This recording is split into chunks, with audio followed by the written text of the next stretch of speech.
नमस्कार। देश काल में आपका स्वागत है। मैं हूं मुकेश कुमार।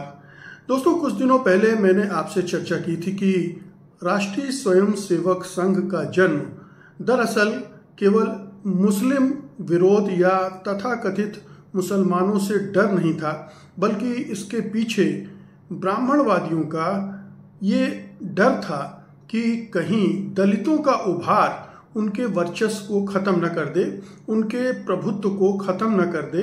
और इसलिए उन्होंने एक आंदोलन खड़ा किया हिंदुत्व के नाम पर, हिंदुओं के नाम पर, ताकि जो जातियां ब्राह्मणवाद का विरोध कर रही हैं वो हिंदुत्व के नाम पर, हिंदू धर्म के को संभावित खतरे के नाम पर एकजुट हो जाएं और वो ब्राह्मणवाद या मनुवाद का विरोध करना बंद कर दें।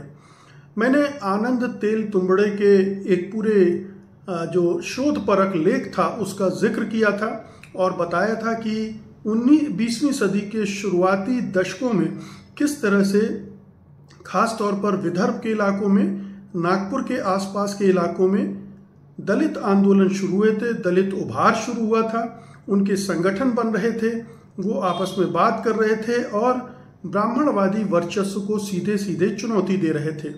इससे ब्राह्मणों में एक तरह की असुरक्षा भावना बढ़ गई थी और उन्होंने ये तिकड़म लगाई कि हिंदू धर्म खतरे में है।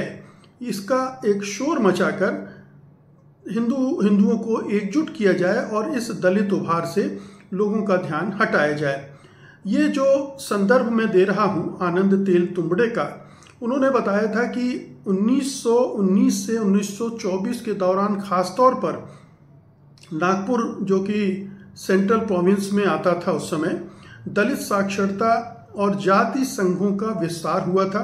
ज्योतिबा फुले की सत्यशोधक समाज की शाखाएं अमरावती, वर्धा आदि में सक्रिय हो गई थीं और जो शिक्षा, तर्कवाद और समानता पर जोर देती थीं। इसी तरह से महार नेटवर्क जो 1884 में बना था, उसने भी दलितों के कल्याण और अधिकारों को लेकर जागृति फैलाई थी। 1908 में विट्ठल राव जी मून पांडे द्वारा महार महासभा की स्थापना की गई थी। ये अंबेडकर से पहले की दलित संस्था है। 1913 में नागपुर में महार सभा का एक सम्मेलन हुआ था 13 से 15 अप्रैल का, जहां शिवराम जानबा, काम्बले, धोंडीबा, नारायण गायकवाड़ जैसे नेता महार पेशों, सैनिक, किसान, मजदूर का प्रतिनिधित्व करने आए थे। फिर 1917 और 1920 में महाराष्ट्र में डिप्रेस्ड क्लासेस कॉन्फ्रेंस आयोजित की गई थी, जहां पर अस्पृश्यता उन्मूलन, शिक्षा और नौकरियों की मांग हुई थी। इसी तरह से 1920 में कोल्हापुर के शाहू महाराज द्वारा नागपुर कॉन्फ्रेंस, जहां युवा अंबेडकर ने अस्पृश्यतों की स्वमुक्ति पर जोर दिया था और उन्होंने साफ साफ कहा था कि हिंदू धर्म के अंदर आपके लिए कोई गुंजाइश नहीं है और ये ब्राह्मणों का जो वर्चस्व है, इससे निकलने के अलावा आपके पास कोई रास्ता नहीं है। तो इस सब ने एक पूरा माहौल बना दिया था, जिसकी वजह से ब्राह्मणों ने, चित पावन और देशस्थ ब्राह्मणों ने इस आरएसएस के नाम से संगठन बनाया। और इसमें आप कह सकते हैं कि जो बाह्य खतरा था, यानी जो ब्राह्मण वर्ग मानता था कि मुसलमानों से हिंदू धर्म को खतरा है, वो भी शामिल था, लेकिन ये एक बहुत बड़ी चिंता का सबब था उस समय के विदर्भ के ब्राह्मणों में। इसीलिए नागपुर में आरएसएस की स्थापना हुई थी। अब एक और कारण सामने आ रहा है जो एक इसकी तरफ, जो आरएसएस का जो जन्म हुआ है उसकी एक नए कारण की तरफ भी इशारा करता है, और वो है आर्य समाज का आंदोलन।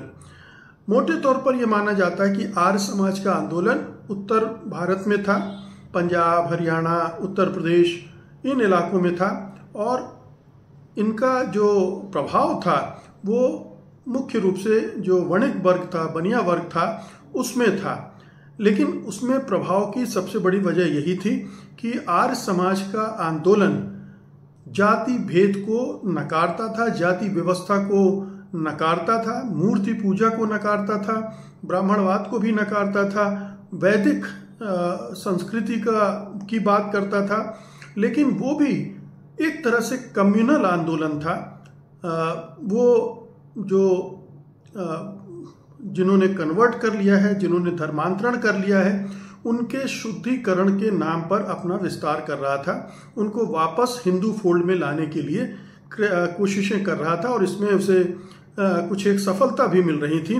तो ये एक और आंदोलन था जिसकी तरफ ब्राह्मणों को देख रहे थे और यही आंदोलन विदर्भ के इलाके में भी एक समय काफ़ी सक्रिय हो गया था और वहाँ भी इस आंदोलन ने यानी आर्य समाज आंदोलन ने दलितों में चेतना पैदा करने की कोशिश की। हालांकि ये चेतना दूसरे तरह की थी, ये हिंदू चेतना का विस्तार था।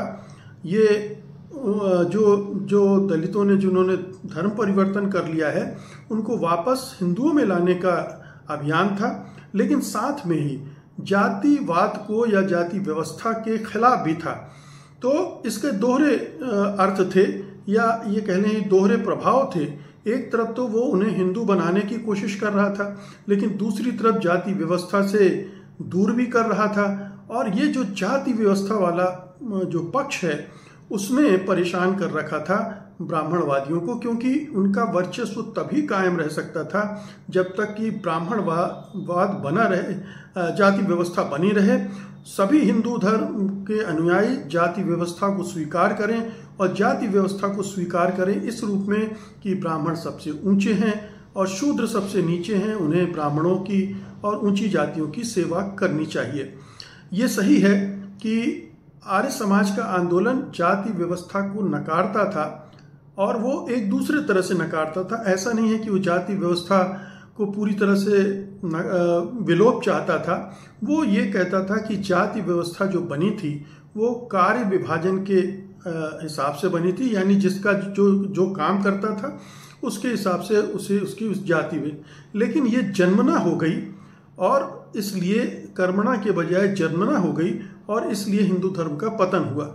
लेकिन इसी दौरान आप देखिए कि इसके पहले स्वामी विवेकानंद भी जाति व्यवस्था को नकार चुके थे और उसके पहले जो भी हिंदू समाज सुधारक थे, अभी आपने सुना होगा कि राजा राम मोहन राय को अंग्रेजों का एजेंट बताया है बीजेपी के लोगों ने, आरएसएस के लोगों ने। राजा राम मोहन राय से उनकी जो नहीं बनती है या उनको नापसंद करते हैं या उनको अंग्रेज़ों का एजेंट बताते हैं, उसकी सबसे बड़ी वजह थी कि वो परोक्ष रूप से ब्राह्मणवादी सोच को परेशान कर रहे थे, उस पर प्रहार कर रहे थे। जैसे सती प्रथा का इन्होंने विरोध किया, बाल विवाह का विरोध किया और इसी तरह से हिंदू धर्म में तमाम तरह की कुरीतियां थीं उनका विरोध किया और अंग्रेजों के सहयोग से उन्हें खत्म करने की कोशिश की। इसके अलावा उन्होंने अंग्रेजी ज्ञान को भी स्वीकार करने की बात की, ज्ञान विज्ञान को स्वीकार करने की बात की और ये सारी चीज़ें ब्राह्मणवाद के विपरीत हैं। ब्राह्मणवाद जो निचले तबके हैं खास तौर पर, उनको अपने शिकंजे से नहीं निकलने देना चाहते, कर्मकांड से निकलने नहीं देना चाहते और राजा राम मोहन राय कर्मकांड के भी विरोधी थे। तो इस तरह के जितने भी राजा राम मोहन राय हों, विवेकानंद हों और तरह के जो सुधारवादी आंदोलन थे हिंदू धर्म के अंदर, वो एक परोक्ष रूप से या सीधे तौर पर ब्राह्मणवादी वर्चस्व पर हमले कर रहे थे। और यही वजह है कि उनके खिलाफ जो सनातनी एक धारा थी जो ब्राह्मणवादियों के हाथ में थी, वो आर्य समाज का भी विरोध कर रही थी और उस समय राजा राम मोहन राय का भी विरोध कर रही थी और उसमें विवेकानंद को भी अस्वीकार कर रही थी। तो जितने तरह के सुधारवादी आए वो उनको नामंजूर थे। तो ये आर्य समाज का एक पहलू इसमें और जुड़ जाता है।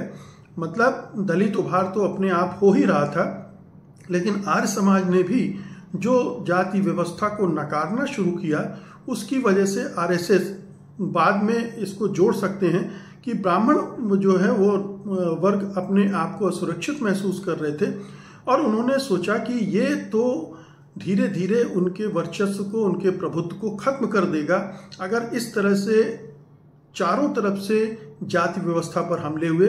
एक तरफ दलित अपनी जागृति के कारण उनके अपना नेतृत्व पैदा हो रहा था, उनकी अपनी एक विचारधारा डेवलप कर रही थी, संगठन बन रहे थे, आंदोलन हो रहे थे और ब्राह्मणवादी वर्चस्व का विरोध हो रहा था। दूसरी तरफ आर्य समाज घुमा फिराकर जाति व्यवस्था का विरोध कर रहा था और उससे भी जो निचले तबके थे, जिन्हें शूद्र कहा जाता है या अछूत कहा गया, उनमें भी ये जागृति पैदा हुई कि जाति व्यवस्था ठीक नहीं है और ये वैदिक संस्कृति के भी विपरीत है। तो एक वर्ग में ये भी बात पैदा होने लगी। तो भले ही आर्य समाज का जो योगदान है दलितों में दलित चेतना पैदा करने में बहुत मामूली सा है और कई बार वो निगेटिव होता है, क्योंकि उनका मकसद तो दलितों को अधिकारों से संपन्न करना नहीं था, बल्कि दलित मुसलमान न बने, ईसाई न बने और जो बन गए हैं उनको वापस अपने फोल्ड में लाया जाए। ये उसकी मूल प्रेरणा थी, ये उसकी मूल धारणा थी। और एक श्रद्धानंद, स्वामी श्रद्धानंद हुए हैं जो आर्य समाज विचारधारा से प्रेरित थे। उनका आंदोलन तो बहुत ही कम्युनल था, बहुत सांप्रदायिक था और वो इस सीधे सीधे मुसलमानों पर आक्रमण करते थे अपनी भाषा से। और इसी वजह से उनके ही प्रतिक्रिया में एक तबलीगी जमात भी पैदा हुई थी, एक संगठन पैदा हुआ था। जैसे आरएसएस पैदा हुआ था, वैसे तबलीगी जमात पैदा हुई थी। उसी समय, ये 1926 या 27 की बात है, जब उधर तबलीगी जमात पैदा हुई और यहाँ 1925 में आरएसएस पैदा हुआ। तो ये देखिए कि किस तरह से उस समय खींचतान मची हुई थी। जो हिंदू जाति के ऊपर सर्व से बैठे हुए हैं ब्राह्मण वर्ग, और उनमें खासतौर पर ब्राह्मणों में भी जो सर्वश्रेष्ठ ब्राह्मण अपने आप को कहते हैं, चित पावन ब्राह्मण, देशस्थ ब्राह्मण, उन्होंने इसकी कमान संभाली। और उन्हें चाहे सावरकर हों, चाहे बीएस मुंजे हों, चाहे गोलवलकर हों, इस तरह से उन सब जो इस तरह के ब्राह्मण थे, उन्होंने इसको आगे बढ़ाया। तो आरएसएस की इस पृष्ठभूमि को जानना इसलिए ज़रूरी है कि वो कितना ब्राह्मणवादी है, ये हमारी समझ में आ जाता है। जिसका जन्म ही दलितों के विरोध से पैदा हुआ हो, दलितों के विरोध को दबाने से पैदा हुआ हो, या दलितों के ध्यान को अपने उत्थान से हटाकर जाति व्यवस्था के अंदर समाहित करने के लिए पैदा हुआ हो, और सबसे बड़ी बात कि ब्राह्मणों के वर्चस्व को बनाए रखने के लिए पैदा हुआ हो, वो संगठन कभी भी हिंदू धर्म के अंदर जो निचली जातियां हैं उनको कभी मुक्ति नहीं देगा, उनको कभी आज़ादी नहीं देगा। उस धार्मिक व्यवस्था के अंदर ही उन्हें थोड़ी बहुत स्वतंत्रता, वो भी प्रतीकात्मक तौर पर देगा, सिंबॉलिक, जैसे मंत्रिमंडल में मंत्री बना दिया, कहीं मुख्यमंत्री बना दिया, लेकिन सत्ता जो है वो मूल रूप से ब्राह्मणों के और कह लें तो अपर कास्ट के हाथ में रखी जाएगी और रखी जा रही है। आप चाहे बीजेपी का चरित्र देख लीजिए, चाहे आरएसएस का चरित्र देख लीजिए, ये सब उसी के पेट से निकली शाखाएं हैं। और जितने भी संगठन आरएसएस ने पैदा किए हैं, उनका एकमात्र उद्देश्य, वो कभी जाति व्यवस्था को खत्म करने या शूद्रों को बराबर के अधिकार देने इसकी बात नहीं करते। वो केवल जाति सामाजिक समरसता की बात करते हैं, जिसका मतलब ये होता है कि जातियां आपस में न लड़ें, उनके बीच वैमनस्य पैदा ना हो। लेकिन जो लड़ाई और वैमनस्यता पैदा होती है, उसके जो मूल कारण है जाति व्यवस्था, जिसमें नफरत भी है, हिंसा भी है, उस पर वो पर्दा डालकर रखना चाहती है, उसके बारे में खामोश रहता है। ये तमाम संगठन खामोश रहते हैं और इसी वजह से उसका चरित्र बदलने वाला नहीं है। न कल बदला था, न आज बदला है और न कल बदलेगा। आज तक अगर आरएसएस में कोई भी सर्वोच्च पद पर कोई भी दलित, पिछड़ा, आदिवासी या बनिया वर्ग से भी नहीं बना है, सारे ब्राह्मण ही होते रहे। एक रज्जू भैया थे जो क्षत्रिय थे, अन्यथा सारे एक के बाद एक ब्राह्मणों को ही आरएसएस की कमान मिलती रही है। ये भी अपने आप में उदाहरण है या सबूत है कि जिस तरह से जन्मा है ये संगठन, जिस धारणा को लेकर, जिस उद्देश्य को लेकर, वो उस पर डटा हुआ है और उसी तरह से अपना विकास कर रहा है। और आप इसके नतीजे भी पूरे देश भर में देख लीजिए कि कैसे जैसे जैसे बीजेपी का प्रभाव बढ़ा है, वर्चस्व बढ़ा है राजनीति में, वैसे वैसे ब्राह्मण वर्ग और सवर्णों का वर्चस्व बढ़ता चला गया है और वो हर जगह अपने वर्चस्व को दिखा रहे हैं, हर जगह अपनी ताकत का इजहार कर रहे हैं। और इसी दौरान दलितों पर, पिछड़ों पर अत्याचार भी बढ़े हैं और उनको दबाने की या उन्हें जो विभिन्न महत्वपूर्ण पद हैं या जगह हैं उनसे बाहर करने के षड्यंत्र भी चल रहे हैं।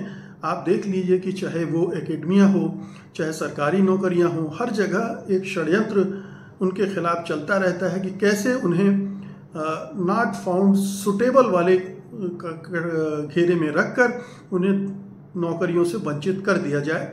और ये पूरे देश भर में चल रहा है। आरक्षण पर खतरा मंडरा रहा है, आरक्षण को कमज़ोर करने की कोशिशें लगातार हो रही हैं और क्रीमी लेयर वगैरह की धारणाएं इसी पर्पस से निकली हैं। अब तो अदालतों में भी इस विचारधारा का वर्चस्व हो रहा है और आने वाले दिनों में उसके नतीजे हमें देखने को मिलेंगे कि कैसे ब्राह्मणवाद अपने आप को फिर से स्थापित ही नहीं कर रहा है बल्कि अपनी ताकत के बल पर वो दूसरों को दबाने कुचलने में भी संलग्न है। तो ये एक पहलू रहा जिस पर मैं आज बात करना चाह रहा था। मैंने इस पर तो बात की थी कि दलित उभार उसके लिए जिम्मेदार था, लेकिन आर्य समाज का आंदोलन कैसे इसमें एक परोक्ष रूप से अनचाहे इस ब्राह्मणवाद की रक्षा में औजार बन गया, ये देखने की बात है। बहुत बहुत शुक्रिया आपका। धन्यवाद। नमस्कार।